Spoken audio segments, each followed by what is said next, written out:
The Count of Monte Cristo by Alexandre Dumas. Volume 1, Chapter 1. Marseille, The Arrival.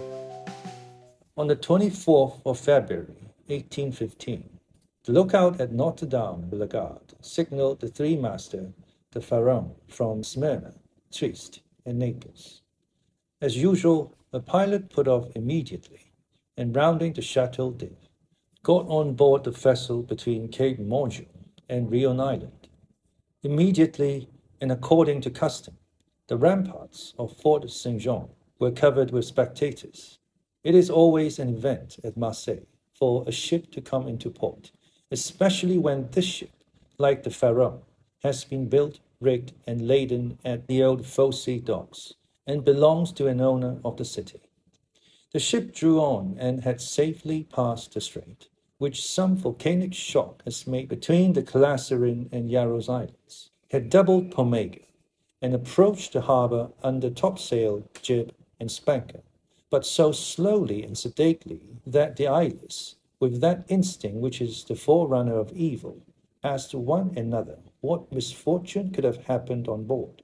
However, those experienced in navigation saw plainly that if any accident had occurred, it was not to the vessel herself, for she bore down with all the evidence of being skilfully handled, the anchor a cockbill, the jib boom guys already eased off, and standing by the side of the pilot, who was steering the Pharaon towards the narrow entrance of the inner port, was a young man, who, with activity and vigilant eye, watched every motion of the ship, and repeated each direction of the pilot.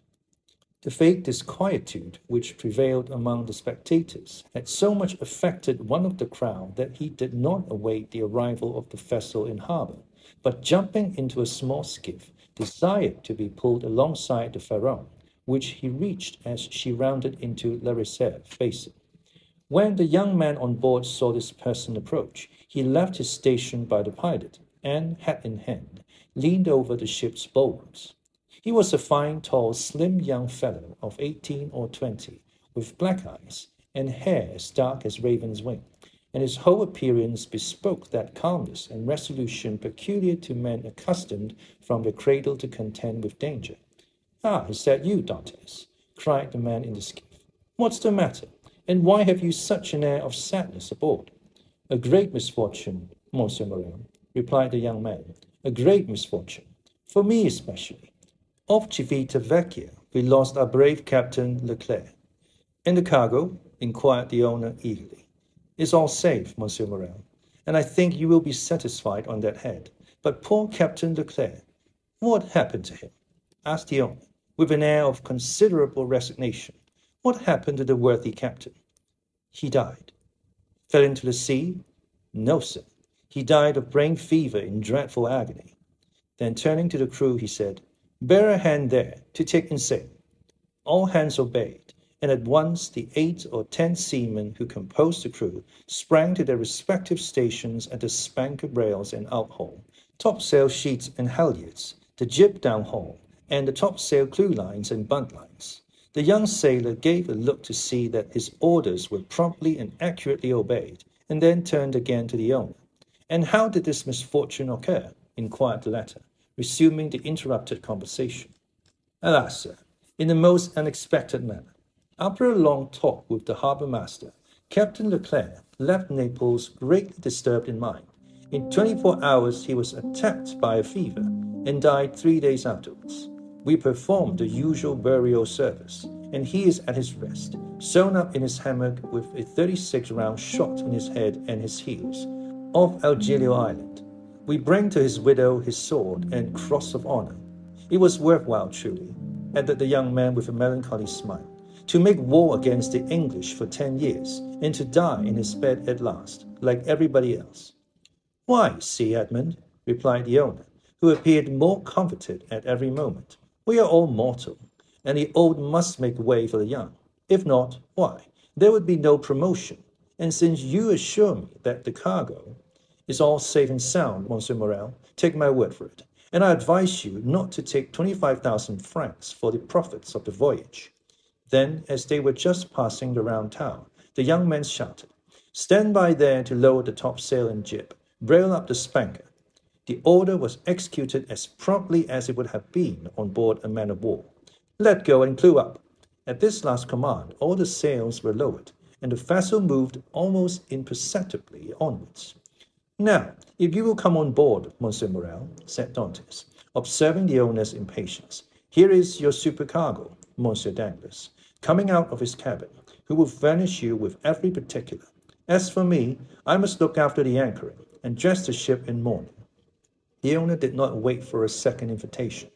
He seized the rope which Dantes flung to him, and with an activity that would have done credit to a sailor, climbed up the side of the ship, while the young man, going to his task, left the conversation to Dantes, who now came towards the owner.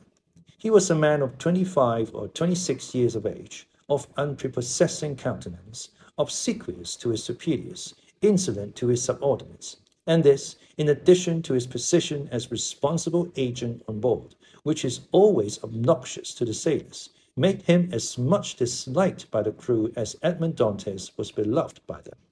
Well, Monsieur Morrel, said Dantes, you have heard of the misfortune that has befallen us. Yes, poor Captain Leclerc. He was a brave and an honest man, and a first-rate seaman, one who had seen long and honourable service, as became a man charged with the interests of a house so important as that of Morrel and Son, replied Dantes. But, replied the owner, glancing over Dantes, who was watching the anchoring of his vessel, it seems to me that a sailor needs not be so old, as you say, Dantes, to understand his business, for our friend Edmund seems to understand it thoroughly, and not to require instruction from anyone. Yes, said Dantes, darting at Edmund a look gleaming with hate. Yes, he is young, and youth is invariably self-confident. Scarcely was the captain's breath out of his body when he assumed the command without consulting anyone, and he caused us to lose a day and a half in the island of Elba, instead of making at Marseille direct. As to taking command of the vessel, replied Morrel, that was his duty as captain's mate. As to losing a day and a half off the island of Elba, he was wrong, unless the vessel needed repairs. The vessel was in as good condition as I am, and as I hope you are, Monsieur Morrel, and this day and a half was lost from pure whim, for the pleasure of going ashore and nothing else. Dantes, said the ship owner, turning towards the young man, come this way. In a moment, sir, answered Dantes, and I am with you. Then calling to the crew, he said, let go. The anchor was instantly dropped, and the chain ran rattling through the porthole. Dantes continued at his post in spite of the presence of the pilot, until this maneuver was completed, and then he added, half-mast the colours, and square the yards. You see, said Dantes, he fancies himself captain already, upon my word. And so, in fact, he is, said the owner. Accept your signature and your partner's, Monsieur Morrel. And why should he not have this? Asked the owner.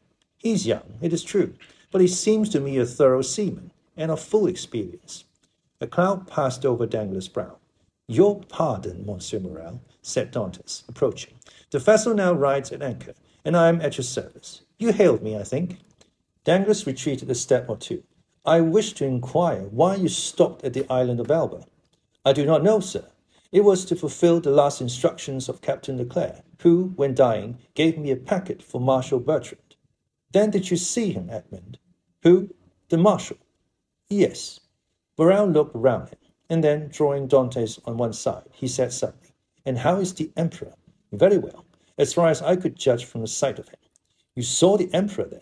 He entered the Marshal's apartment while I was there. And you spoke to him?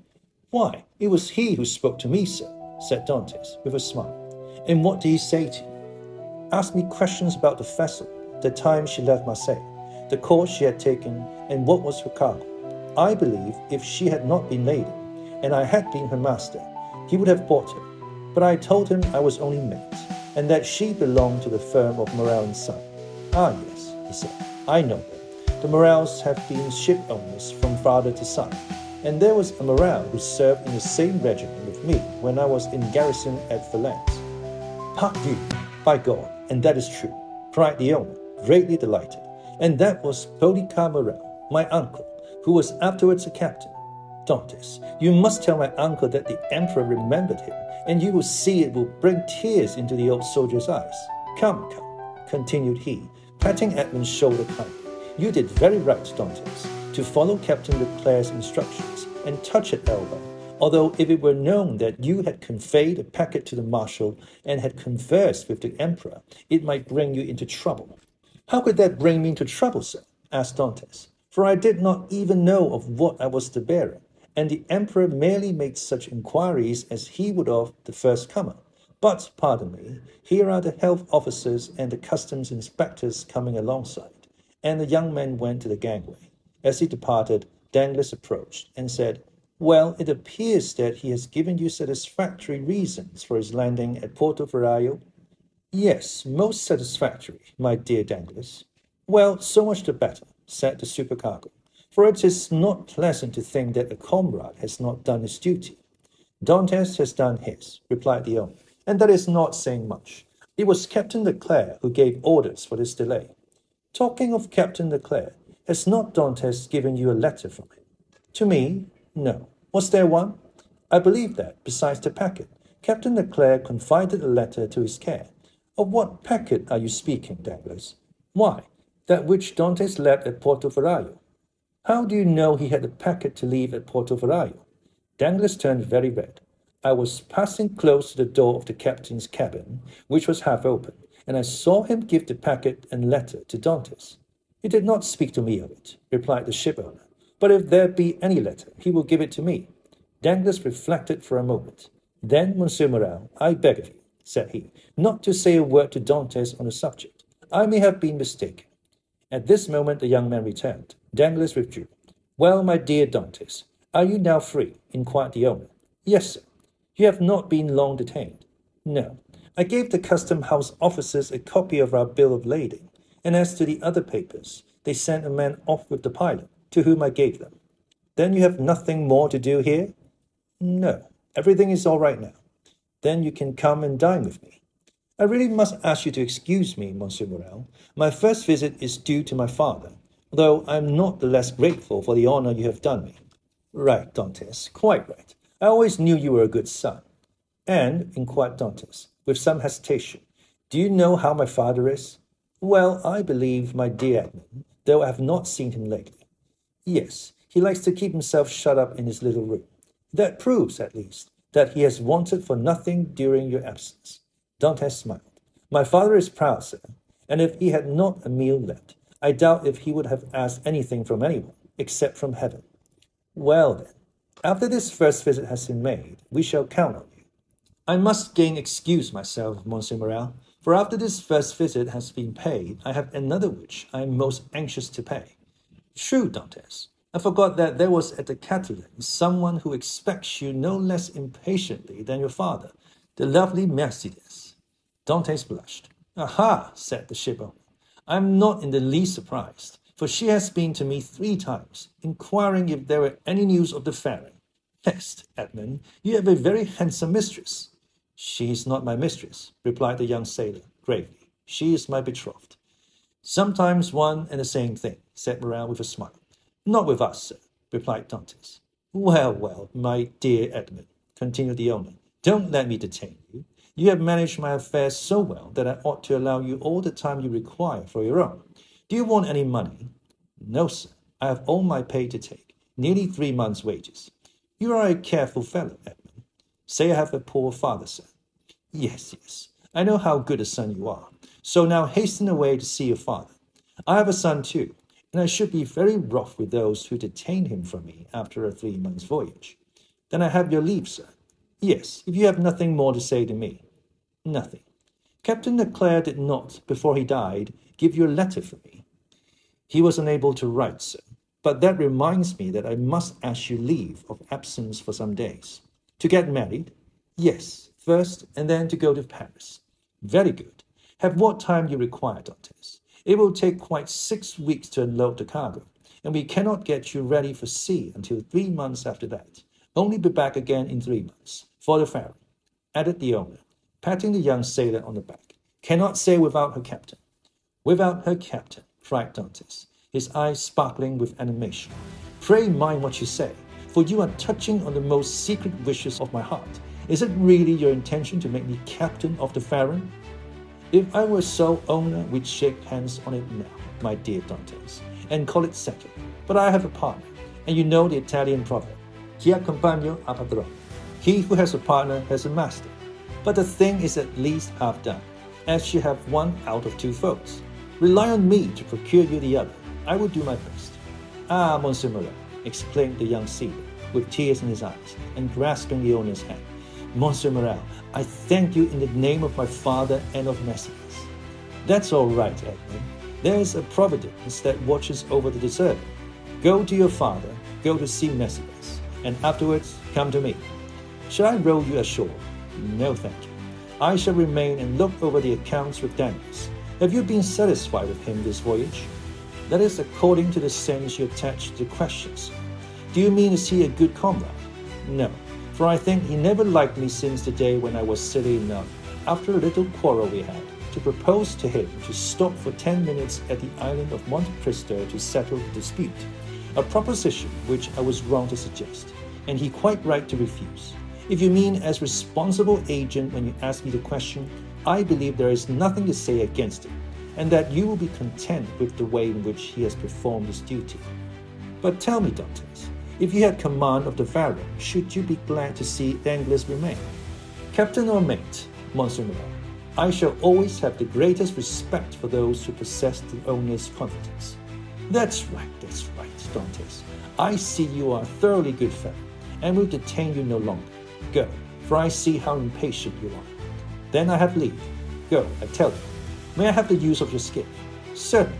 Then for the present, Monsieur Morrel, farewell, and 1,000 thanks. I hope soon to see you again, my dear Edmund. Good luck to you. The young sailor jumped into the skiff and sat down in the stern sheets, with the order that he be put ashore at Le Canebier. The two oarsmen bent to their work, and the little boat glided away as rapidly as possible in the midst of the 1,000 vessels which choke up the narrow way which leads between the two rows of ships from mouth to the harbour to the Quai d'Orléans. The shipowner, smiling, followed him with his eyes until he saw him spring out on the quay and disappear in the midst of the throng, which from 5 o'clock in the morning until 9 o'clock at night swarms in the famous street of Le Canebier, a street of which the modern Phocians are so proud that they say with all the gravity in the world, and with that accent which gives so much character to what is said, if Paris had Le Canebier, Paris would be a second Marseille.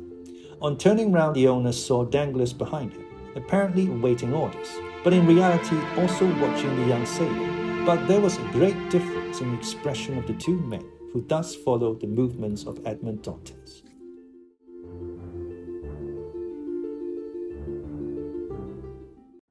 Disquietude.